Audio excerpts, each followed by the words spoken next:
ಗಣೇಶನಿಗೆ ಇಷ್ಟವಾದ ಖಾರದ ಕಡುಬನ್ನ ಯಾವ ರೀತಿ ಮಾಡೋದು ಅಂತ ನಮ್ಮಮ್ಮ ತೋರಿಸ್ಕೊಡ್ತಾರೆ ಇವತ್ತು. ಸೊ ಬನ್ನಿ, ವಿಡಿಯೋ ನೋಡಿ ಕೊನೆವರೆಗೂ ನೋಡಿ. ಇಲ್ಲ ಅಂದರೆ ನಿಮ್ಗೆ ಅರ್ಥ ಆಗಲ್ಲ ಯಾವ ರೀತಿ ಮಾಡಬೇಕಂತ. ಈಸಿಯಾಗಿದೆ, ಮನೆಯಲ್ಲೇ ಮಾಡ್ಬೋದು. ನೋಡಿ ಎಂಜಾಯ್ ಮಾಡಿ.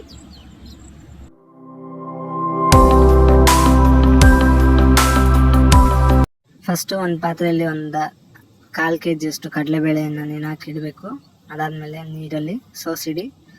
ಅದಾದ ನಂತರ ಒಂದು ಮಿಕ್ಸಿ ಜಾರಲ್ಲಿ ಒಂದು 4-5 ಹಸಿಮೆಣ್ಸಿನ್ಕಾಯಿ, ಅದಾದಮೇಲೆ ಕಡಲೆಬೇಳೆ ಇರುತ್ತಲ್ಲ ಅದನ್ನು ಆ್ಯಡ್ ಮಾಡಿ ಅದನ್ನು ರುಬ್ಕೋಬೇಕು. ಯಾವ ರೀತಿ ಅಂದರೆ ಫುಲ್ ಸಾಫ್ಟಾಗೂ ಇರಬಾರ್ದು ಅಥವಾ ಫುಲ್ಲು ಕಡಲೆ ಥರನೂ ಇರಬಾರ್ದು. ಸ್ವಲ್ಪ ಹುಡಿ ಥರ ಪೀಸ್ ಆಗಿ ನೋಡಿ, ಈ ಥರ ಬ್ಯಾಟರ್ ಥರ ಆಗಿರಬೇಕದು. ಸೊ ಅದನ್ನು ಒಂದು ಪಾತ್ರೆಯಲ್ಲಿ ಎತ್ತಿಟ್ಕೊಳ್ಳಿ. ಮಿಕ್ಸ್ ಮಾಡಿ ಚೆನ್ನಾಗಿ. ನೋಡಿ ಈ ಥರ ಕಾಣ್ತಿದೆ. ಕಡಲೆನೂ ಕೂಡ ಸ್ವಲ್ಪ ಪೀಸ್ ಆಗಿರಬೇಕು, ಜಾಸ್ತಿ ನುಣ್ಣಗೂ ಆಗಿರಬಾರ್ದು. ಸೊ ಅದು ಸ್ವಲ್ಪ ತಿನ್ನುವಾಗ ಟೇಸ್ಟ್ ಚೆನ್ನಾಗಿ ಸಿಗುತ್ತೆ. ಅದಾದ ನಂತರ ಒಂದು ಪಾತ್ರೆಯಲ್ಲಿ ಒಂದು 5ರಿಂದ 6 ಕಪ್ಪು ದೊಡ್ಡ ಕಪ್ಪಲ್ಲಿ ಅಕ್ಕಿ ಹಸಿಟ್ಟನ್ನು ತೊಗೊಂಡಿದ್ದಾರೆ. ಅದಕ್ಕೆ ಸ್ವಲ್ಪ ಉಪ್ಪು ಆ್ಯಡ್ ಮಾಡಿದ್ದಾರೆ. ಅದಾದ ನಂತರ ಬಿಸಿ ನೀರನ್ನ ಸ್ವಲ್ಪ ಆ್ಯಡ್ ಮಾಡಿ ಚೆನ್ನಾಗಿ ಕಲಿಸ್ಕೋಬೇಕು. ಅದು ಯಾವ ರೀತಿ ಆಗಬೇಕಂದ್ರೆ, ಸೊ ಅದು ಟಮಟ ಥರ ಆಗಬೇಕು. ಅಂದರೆ ಸ್ವಲ್ಪ ಗಟ್ಟಿಗೆ ಆಗಬೇಕು.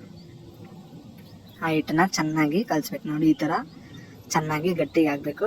ಸೊ ಅದು ಗಂಟಾಗಬಾರ್ದು. ಗಂಟಾದರೆ ನಿಮಗೆ ಪ್ರಾಬ್ಲಮ್ಮು. ಅದು ರೌಂಡಿಗೆ ಮಾಡಿ ಇದು ಮಾಡುವಾಗ ನಿಮಗೆ ಪ್ರಾಬ್ಲಮ್ ಆಗುತ್ತೆ. ನೋಡಿ ಈ ಥರ ಸಾಫ್ಟಾಗಿ ಇರಬೇಕು. ನೆಕ್ಸ್ಟು ಒಂದು ಈರುಳ್ಳಿ ತೊಗೊಂಡಿದ್ದಾರೆ. ಅದಾದ ನಂತರ ಸ್ವಲ್ಪ ಶುಂಠಿ, ಅದನ್ನು ಸ್ವಲ್ಪ ಪೇಸ್ಟ್ ಮಾಡ್ಕೊಂಡಿದ್ದಾರೆ. ಅದಾದ ನಂತರ ಸ್ವಲ್ಪ ಕೊತ್ತಂಬರಿ ಸ್ವಲ್ಪ ಹಚ್ಚಿದ್ದಾರೆ. ಅದಾದ ನಂತರ ಸ್ವಲ್ಪ ಸಬ್ಸಿಗೆ ಸೊಪ್ಪನ್ನ ಹಚ್ಚಿದ್ದಾರೆ. ಅದನ್ನೆಲ್ಲನೂ ಆ ಬ್ಯಾಟರ್ ನೀವೇನು ರುಬ್ಕೊಂಡಿದ್ರಿ ಅಲ್ವಾ ಅದರೊಳಗೆ ಮಿಕ್ಸ್ ಮಾಡ್ಕೊಳ್ಳಿ. ಸೊ ಇದೆ ಖಾರದ ಕಡುಬಿನ ಹೂರ್ಣ. ಅದನ್ನು ನೀವು ಅಕ್ಕಿ ಹಿಟ್ಟಲ್ಲಿ ಹಾಕಿ ಬೇಯಿಸ್ಬೇಕು. ಆವಾಗೇ ಅದು ಕಡುಬ ಬರುತ್ತೆ. ಓಕೆನಾ? ಸೊ ನೋಡಿ, ಸಬ್ಸಿಗೆ ಸೊಪ್ಪನ್ನ ಆ್ಯಡ್ ಮಾಡಿದ್ದಾರೆ. ಅದು ಏನೇನೆಲ್ಲ ಕಟ್ ಮಾಡ್ಕೊಂಡಿದ್ರಲ್ವ ಅದನ್ನು ಆ್ಯಡ್ ಮಾಡಿ ಚೆನ್ನಾಗಿ ಮಿಕ್ಸ್ ಮಾಡ್ಕೊಳ್ಳಿ. ಎಲ್ಲ ಕಡೆ ಚೆನ್ನಾಗಿ ಮಿಕ್ಸ್ ಆಗಬೇಕು. ಸೊ ತಿನ್ನುವಾಗ ಬರೀ ನಿಮಗೆ ಕಡಲೆ ಹಿಟ್ಟು ಆ ಹೂರ್ಣ ಸಿಗಬಾರ್ದು ಅಂದರೆ ಸೊ ಚೆನ್ನಾಗಿ ಮಿಕ್ಸ್ ಮಾಡ್ಕೊಳ್ಳಿ. ಸೊ ವಿಡಿಯೋ ಇಷ್ಟ ಆಗ್ತಿದ್ರೆ ಪ್ಲೀಸ್ ಒಂದು ಲೈಕ್ ಮಾಡಿ, ಶೇರ್ ಮಾಡಿ. ಹಾಗೆ ಕಡುಬು ಮಾಡಿ ತಿಂದಾದ ನಂತರ ಯಾವ ರೀತಿ ಇತ್ತು ಅಂತ ಟೇಸ್ಟ್ನ ಕಮೆಂಟಲ್ಲಿ ತಿಳಿಸಿ. ಓಕೆನಾ? ಸ್ವಲ್ಪ 1 ಟೀ ಸ್ಪೂನಷ್ಟು ಉಪ್ಪು ಹಾಕ್ತಿದ್ದಾರೆ, ಪುಡಿ ಉಪ್ಪು. ನಿಮಗೆ ಎಷ್ಟು ಬೇಕೋ ರುಚಿಗೆ ತಕ್ಕಷ್ಟು ನೀವು ಆ್ಯಡ್ ಮಾಡ್ಕೋಬೋದು. ನೋಡಿ, ಅದಾದ ನಂತರ ಚೆನ್ನಾಗಿ ಮಿಕ್ಸ್ ಮಾಡಬೇಕು. ಸಪ್ಪೆ ಆಗುತ್ತೆ ಇಲ್ಲಾಂದರೆ. ಸೊ ಚೆನ್ನಾಗಿ ಮಿಕ್ಸ್ ಮಾಡಿ. ಸೊ ನೆಕ್ಸ್ಟು ನೀವು ಏನು ಅಕ್ಕಿ ಹಿಟ್ಟನ್ನ ಕಲಸಿಟ್ಟಿರ್ತೀರಲ್ವ ಅದನ್ನು ತಗೊಂಡು ರೌಂಡ್ ಥರ ಮಾಡ್ಕೊಳ್ಳಿ. ನಿಮ್ಮ ಹತ್ರ ಮೋಲ್ಡ್ ಇರುತ್ತೆ ಅಂದರೆ ಕರ್ಜಿಕಾಯಿ ಮಾಡೋ ಮೋಲ್ಡ್ ಇರುತ್ತೆ. ಮೋಲ್ಡ್ ಇಲ್ಲ ಅಂದರೆ ನೀವು ನಾರ್ಮಲ್ ಕೈಯಲ್ಲೇ ಮಾಡ್ಬೋದು. ಮೋಲ್ಡ್ ಇದ್ದರೆ ನೀವು ಮೋಲ್ಡಲ್ಲಿ ಆ ರೌಂಡ್ ಶೇಪ್ ಮಾಡಿಕೊಂಡು ಆ ಬ್ಯಾಟರ್ನ ಮಧ್ಯದಲ್ಲಿಟ್ಟು ಮಾಡ್ಬೋದು. ಸೊ ನಿಮ್ಮ ಹತ್ರ ಮೋಲ್ಡ್ ಇಲ್ಲ, ನಮಗೆ ಮಾಡೋಕ್ಕೆ ಬರಲ್ಲ ಅಂದರೆ ಸೊ ನೋಡಿ ಈ ಥರ ಕೈಯಲ್ಲೇ ರೌಂಡ್ ಶೇಪಲ್ಲಿ ಮಾಡ್ಕೊಳ್ಳಿ. ಓಕೆನಾ? ಇಲ್ಲ ಅಂದರೆ ಲಟ್ಟಣಿಗೆ ತಗೊಂಡು ನೀವು ಚಪಾತಿಗೆ ಹೊಸಿತೀರಲ್ವ ಆ ಥರ ರೌಂಡ್ ಶೇಪಲ್ಲಿ ಸಣ್ಣದಾಗಿ ಹೊಸ್ಕೊಳ್ಳಿ. ಓಕೆನಾ? ನೋಡಿ ಈ ಥರ ರೌಂಡ್ ಶೇಪಲ್ಲಿ ಮಾಡ್ಕೊತಿದ್ದಾರೆ ನಮ್ಮಮ್ಮ.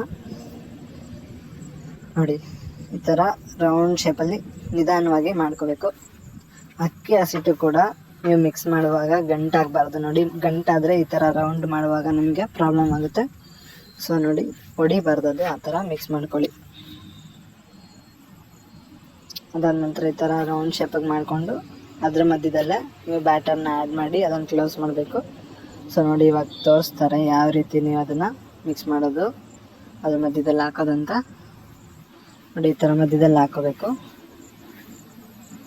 ಮಧ್ಯದಲ್ಲಿ ಹಾಕ್ಕೊಂಡು ನೀವು ಜಾಸ್ತಿ ಹಾಕಿದ್ರೆ ಅದನ್ನು ಕ್ಲೋಸ್ ಮಾಡಿ ಇಟ್ಟಾಗ ಆ ಬೇಯುವಾಗ ಅದೇನಾಗುತ್ತೆ, ಹೊಡ್ಕೊಂಡ್ರೆ ಅದು ಬ್ಯಾಟರ್ ಎಲ್ಲ ಆಚೆ ಬರೋ ಚಾನ್ಸಸ್ ಇರುತ್ತೆ.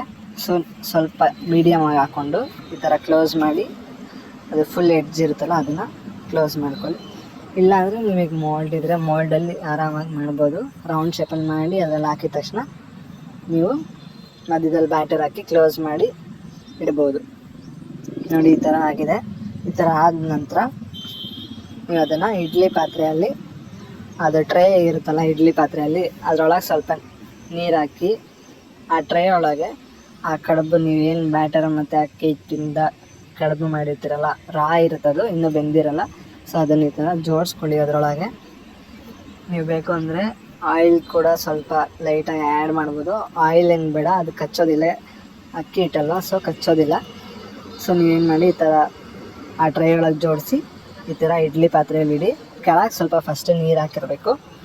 ಸೊ ನೀರು ಏನಾಗುತ್ತೆ, ಹಬೆ ಆಗಿ ಕನ್ವರ್ಟ್ ಆಗುತ್ತೆ. ಸೊ ಹಬೆಯಲ್ಲಿ ಬೇಯುತ್ತದು. ಓಕೆನಾ? ನೋಡಿ, ಈ ಥರ ಇಡ್ಲಿ ಪಾತ್ರೆ ಮುಚ್ಚಿದ್ರೆ ನಿಮಗೆ ಕಡುಬು ತಯಾರಾಗಿ ರೆಡಿ ಆಗುತ್ತೆ. ಅದಾದ ನಂತರ ನೀವು ಬೇಯಿಸಿ ಈ ಥರ ತೆಗೆದ್ರೆ ನೋಡಿ ಕಡುಬು ರೆಡಿ ಆಗಿದೆ. ಸೊ ಖಾರದ ಕಡುಬು ರೆಡಿ ಆಗಿದೆ. ಎಂಜಾಯ್ ಮಾಡಿ. ಗಣೇಶನಿಗೂ ಕೂಡ ಇದು ಪ್ರಿಯವಾದ್ದು. Thank you.